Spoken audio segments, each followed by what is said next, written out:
What's up, you dummies?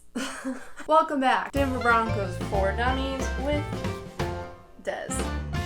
Offseason is among us, and while the hype for George Paton signing on as our new general manager is dying down, the hype around the league's new year is ramping up. And we gotta point out one major move the Broncos made last Friday is that they used their franchise tag on safety Justin Simmons. Obviously, I had literally no idea what any of that meant, so this dummy had to dig in and dig up these stupid football terms that I probably should one day understand, and I've just never cared to understand, because what do I care about? Winning. And how do you win? Probably by understanding these stupid football terms. So, alright, NFL, I'll learn how to play your game. So, what is a franchise tag?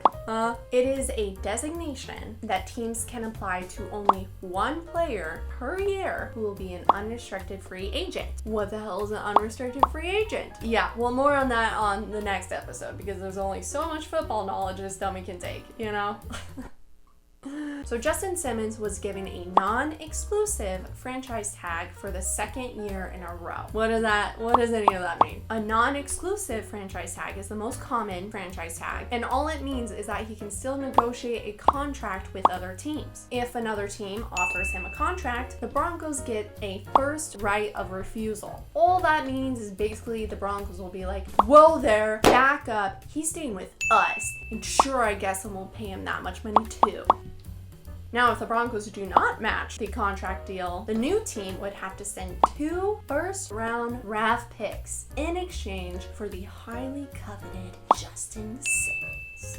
He's like a big deal, right? Big deal. Big deal. At its roots, the franchise tag is basically used to buy more time to work on a long-term contract with the team's most favoritist player.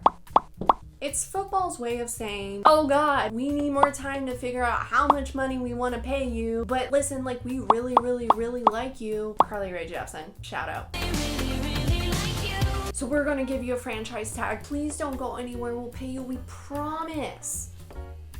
That's my translation. You heard it here first. Now, Justin Simmons has stated that he wants to be the highest paid safety in the NFL. So how much is this non-exclusive franchise tag worth? In dummy terms, and in Justin Simmons' case, it's either the average of the top 5 safety salaries from the past 5 years, or it's 120% of the player's prior salary, whichever is higher. Because Simmons was franchise tagged last season as well, he's looking at 120% raise over last season's salary, since that's a higher option, right? So this will bring Simmons' tag value to $13.729 million, which would only be his salary if no long-term contract will be reached, which is what we're going for, right? We want to keep him long-term, right? Following here? So basically, we're looking at Simmons getting paid more than that. And currently, the highest paid safety salary is $14.75 million for Arizona's Budda Baker. And the odds are pretty high that the Broncos are gonna match that or definitely beat it. It is just so much money. I talk about money so much on this show. Millions of dollars, people. God. Ultimately, a franchise tag is a means to an end. And Simmons and the Broncos are both looking to a long future ahead together, which is, you know, it's just so sweet to think about. Wow, well that is all I have for you this week. I don't know if you followed any of it, because I am in over my head with information. Tune in for the next episode, and we'll be talking more about free agency and a lot more stuff that I have no idea what it is, and I probably should not be talking about. And as always, go Broncos!